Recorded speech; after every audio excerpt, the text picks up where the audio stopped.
Hello, everybody. Welcome to a brand new survival news roundup. This covering the week of February 7th till February 13th to 2025. So we have a few announcements, including a few kind of like newish game announcements as well. But let's start with an older game. Ark released its Valentine's Day event, its Love Evolved event, and obviously you can expect quite a few new things. They did slightly delay it as well, so I think it actually might launch today. The launch date's supposed to be the 12th. I believe it was delayed to today, the 13th, at least the time of my recording anyway, which is the 13th. So I think it starts today, I believe, although it's Ark, so who knows, it might be tomorrow that it actually launches. You never know. But this event is supposed to, in theory anyway, last until February 19th on official servers. That might get extended because of the delay. We'll have to see on that. But basically, this event should be live in theory, so have some fun with their Valentine's Day event. Obviously, event rates are going to be different while the event is live. So for those on just the traditional PvP and PvE servers, you're looking at 2 times harvesting, taming, experience, and breeding bonus rates. That's great. For small tribes, you're looking at 4.5 times harvesting, taming, experience, and then just 4 times for breeding rates. And then for those part of the Ark-Apocalypse servers, you're looking at 5 times harvesting, taming, experience, and breeding rates. There are a few new event creatures for this particular event, I guess, this year. They have lovebirds, which is like the new creature, but you can also expect some from previous versions of the event, like the love bugs and the Valentine's Day quail. So if you like those, keep an eye out for them. They are bringing in some new chibis, which I absolutely love the chibis. I'm a hoarder of these chibis. So some 2 new event chibis. You have the chibi lovebird, again, because that's a new creature, as well as the chibi parasaurs, which apparently is a new version of that as well. So they have bringing in some event items. You have the Valentine's Day fishing rod, love bug hearts, festive dino candy as always, box of chocolates, which now reduces mating cooldown by 20% of the current time remaining. So stack that with your breeding rate, and this is the time to breed your dinos, everybody. It's the time. They're also going to be bringing in some new event emotes. You now have a proposal emote as well as a lasso emote, and you can expect the other emotes available as well. Flirty heart and self-hug emote. There are a number of skins, brand new skins. We now have a pillow club skin, a love seat skin, ottoman, love chair, pajama top, pajama bottoms, a sleeping hat, pom-pom slippers for those who want those. And then, of course, because they're so popular now, friendship bracelets as well as a new skin. So, yeah, that's it for the Love Evolved. Have some fun there.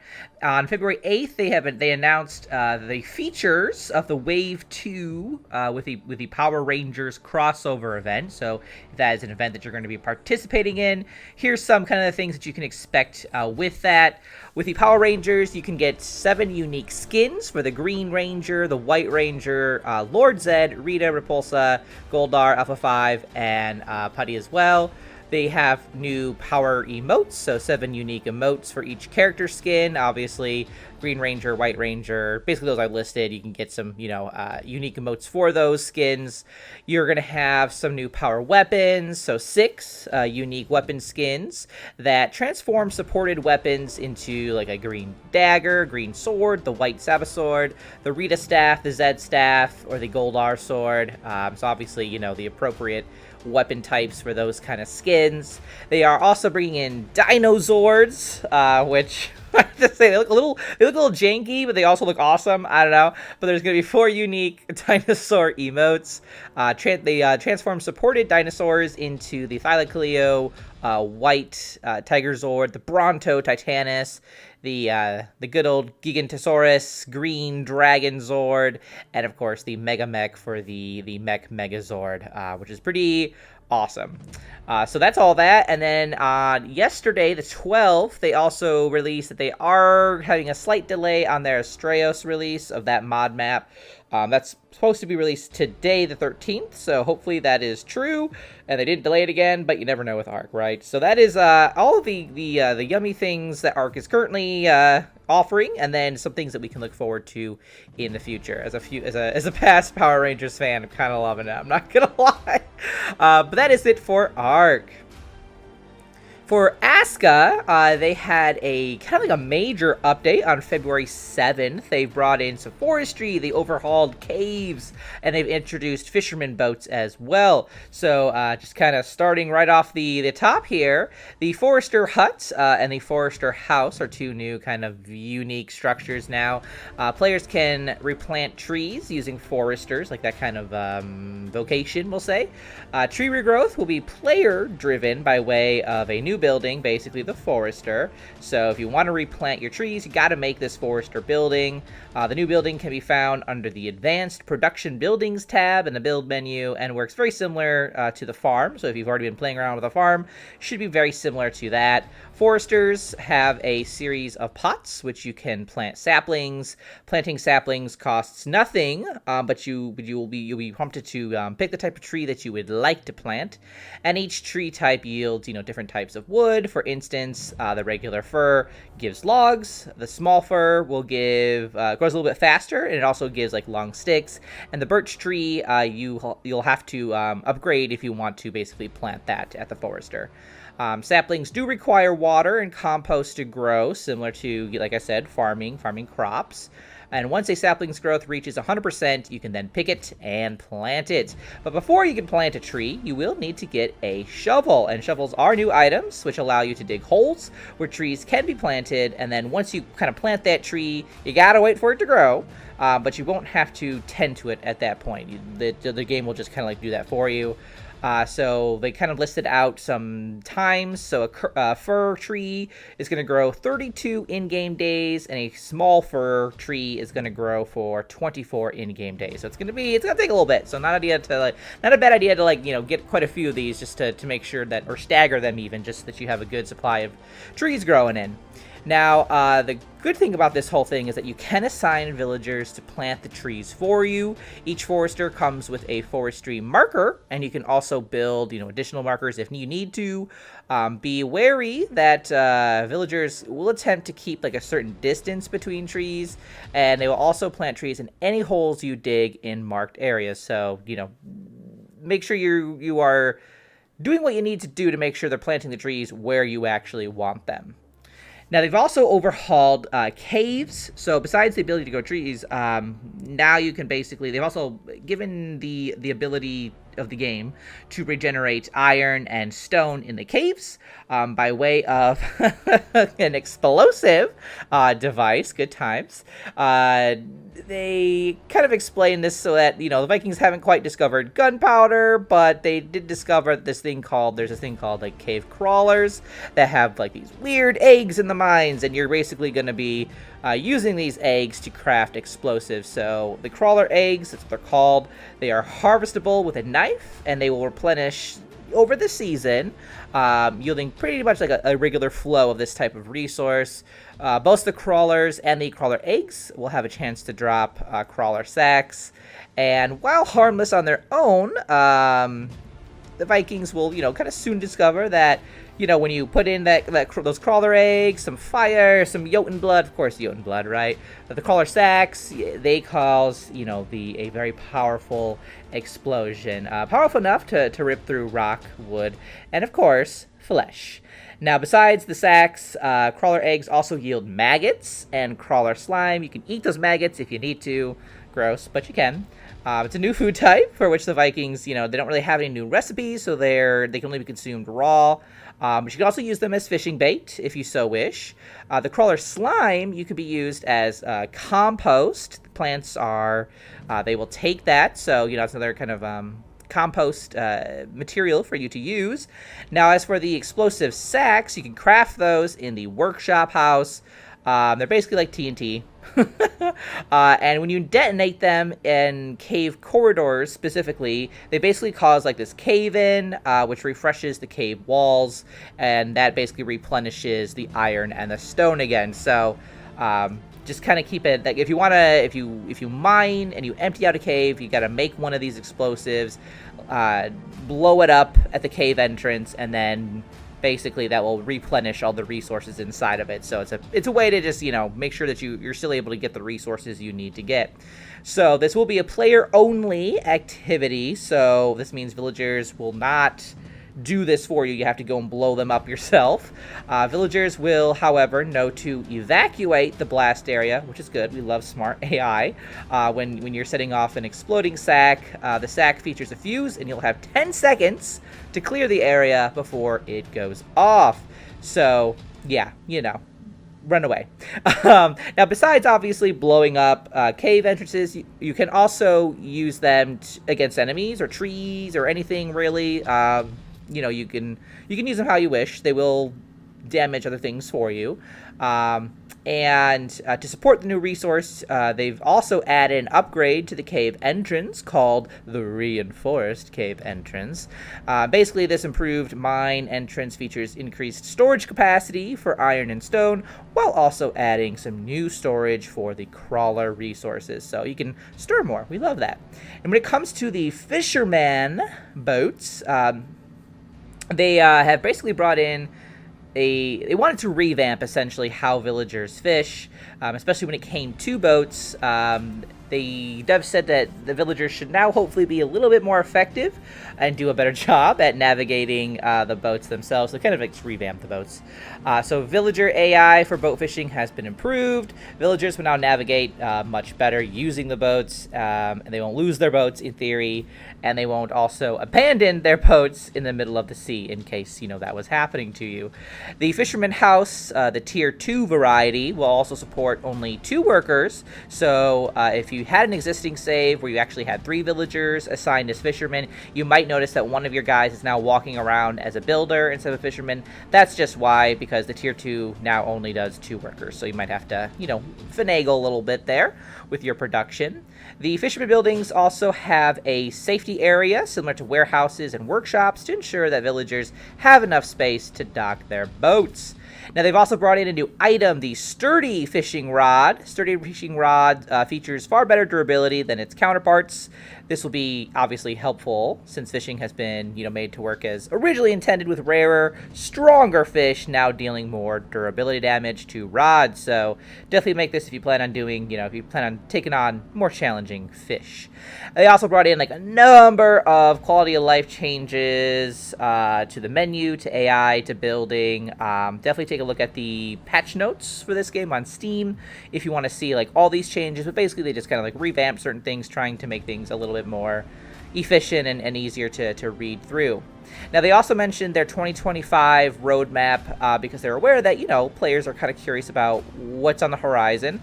And they said they haven't fully ironed it out just yet, just because they're having a few discussions amongst themselves regarding just like what they are planning on bringing in 2025, what they're going to focus on. They did say that their roadmap shouldn't take too much longer, especially because they know that everybody's kind of curious about it. So they're just saying, you know, hang on, we're working on it. And hopefully they'll be able to share that soon with us. Once Human on February 11th made a little announcement they are extending the Lucky Painting event for the Spring Festival. They wanted to give players some more time for collecting and opening Spring Festival Lucky Crates. The Lucky Painting event has been extended basically through February 23rd. So from February 12th to February 16th specifically, they plan on distributing 12 Lucky Crates in total via the daily in-game mail. So just kind of log in and you should get 12 Lucky Crates, you know, within that time period. So just make sure you log in and grab those if you want that. And then, like I said, it is the event itself is extended to February 23rd. On February 12th, they introduced a new instrument. If you're, if you want to start your own band, I guess, in Once Human, it is the folk guitar. It's a new instrument whose formula can be purchased from the NPC shops at Deadsville in the east or Camp Igloo in the north, depending on, you know, which kind of map you're playing on. After purchasing the formula for 2,000 energy links, you can craft the folk guitar at the supplies workbench. They also have a new event they mentioned, the Crimson Moon. It's a Visional Wheel S0, sure, exclusive event. And they kind of teased this a little bit. They said, strange rubies have appeared in scenarios affected by the Lunar Oracle, which is the current event. Collect them to unlock valuable Crimson Moon rewards, including luxurious skins and collection furniture. So if you're like into that, that's what's going on there. This event period is going to go, it starts February 12th, which was yesterday for me, and after the update, which they did have an update on that, so you might need to update your game if you haven't played yet, since February 12th, I guess. And this event plans to be running until April 24th. So there's that. So long, you know, a bit of a long event, really. Say rubies can be collected by killing deviants and gathering materials in the wilderness, then used to redeem weapon skins, furniture formulas, and other rewards at the ruby shop. After Lunar Oracle reaches phase 3 in March, you can even dye furniture formulas to give your furniture a splash of creative colors. A little bit more customization there. And they plan on making it official for the actual start date, which I guess I kind of already did, but whatever.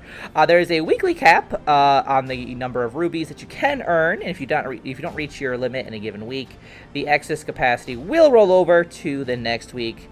You can stack the excess for up to 4 weeks, and obviously they might finagle that a little bit based on feedback from the players. They've also optimized a few things.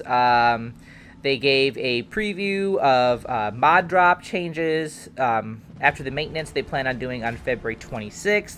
The Life Force Boost and Tactics Amplifier glove mods will no longer drop in dungeons or from mod crates, so I guess keep that in mind if you're looking for that. The Public Crisis events, they have reduced the time needed to complete the Dig to Hell and Dig to Hell high-risk Public Crisis events, so that's going to last a little shorter, which is nice, because I've done that one, and that one seems to last for a very long time. For constructions, any kind of campsites placed in the wilderness are now automatically recalled after a set amount of time, which is kind of good in the sense that, like, you don't have those all over the place, but bad because they're also useful for spawning in case you die in the game or fast traveling or whatever. So it's kind of like I feel like that's a catch-22 right there. But anyway, and then they've also added a threat alert. So added a new threat alert with a 3D arrow pointing toward the threat. Players can choose between this and the 2D alert under threat alert on the settings screen. So basically, if you're like in a menu, you sometimes get like this little thing that pops up that's like, threats are coming. Now they basically added an arrow to show you where the threat is coming from. So just so you can keep that, a little bit more safe, where to turn in case they're coming at you. But that is it for Once Human. Vampires Blood Rising gave a little update on February 11th. They basically introduced kind of like their villager recruitment mechanic. So basically they explained that in this game you're going to be seeking out suitable victims who, once you bite them, will fall under your command as members of your loyal following.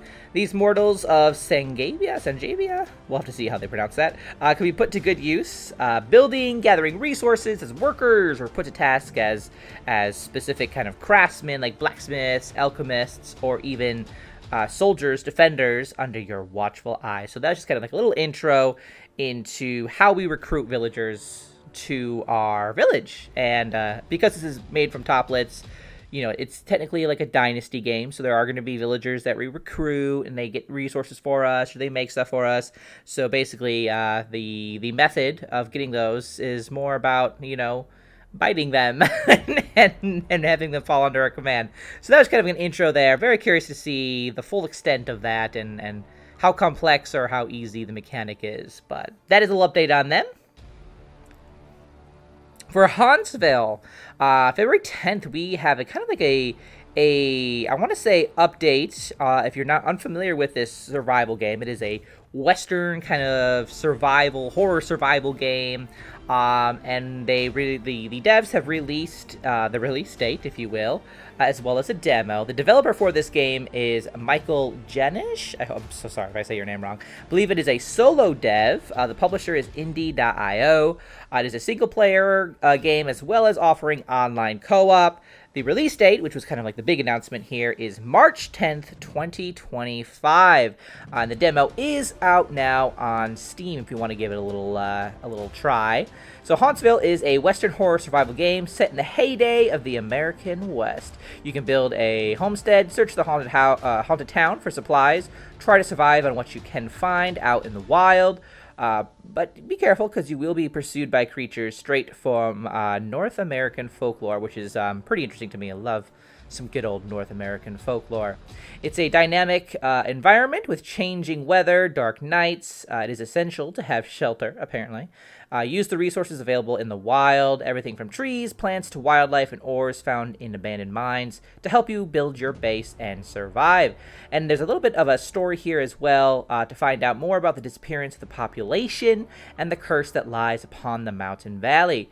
There is plenty of information left behind by fleeing inhabitants, but be careful, because you never know what's lurking in the woods or behind the houses. So, keeping an eye on that. I love me some Western, some weird West genre, you know? Good times. So, that is that from Hauntsville. Finally, we have another eye on kind of like a new survival game. I'm keeping my eye on this just to see how survival it is. It definitely has like some survival elements. It's called AstroBotanica. On February 13th, they announced that they are hosting a Kickstarter, basically. The developer, Space Goblin Studio, is also the publisher of their own game, and they are trying to kind of like self-fund because they wanted to keep their own creative vision. They didn't want to have a publisher being like, you know what? Let's make this live service. Right? Looking at you, EA. Anyway, so that's kind of like their the reason why they're doing this Kickstarter. They just need to self-fund themselves. So they're kind of like what this game is about, AstroBotanica. It's set 300,000 years ago, and you are an alien biologist. You have to utilize your expertise in botany to survive, grow plants, harvest crops, compose and brew tonics, reveal hidden powers of unknown plants, engage with primal humans, leaving your mark on the future of civilization. I believe there is a base building element to this as well. Either that or it's going to be like a kind of like a preset base, and then you just decorate it. We'll have to see. Not a lot of that we don't know a lot about that yet. But basically, the devs announced that they are, their Kickstarter is having like a pre-launch page. It's all set. It's now live, which they considered was a major milestone for them. And they also said that the official Kickstarter campaign launches at the beginning of spring 2025. Anybody who backs the game basically will gain exclusive access to the alpha version shortly after the Kickstarter campaign ends. So it allows you to obviously get in early, explore the world, and help shape the future of the game. So I will leave a link in the description if you are curious about backing the game or just looking at it. Definitely have my eye on this. It could be a little bit of fun. I do like the farming aspect of most survival games, but we'll have to see how survival this one really is. But that is about it for our survival game roundup this week. If there's anything kind of jumping out at you, do let me know in the comments. Otherwise, I'll see you guys next week. Until then, keep surviving and keep thriving.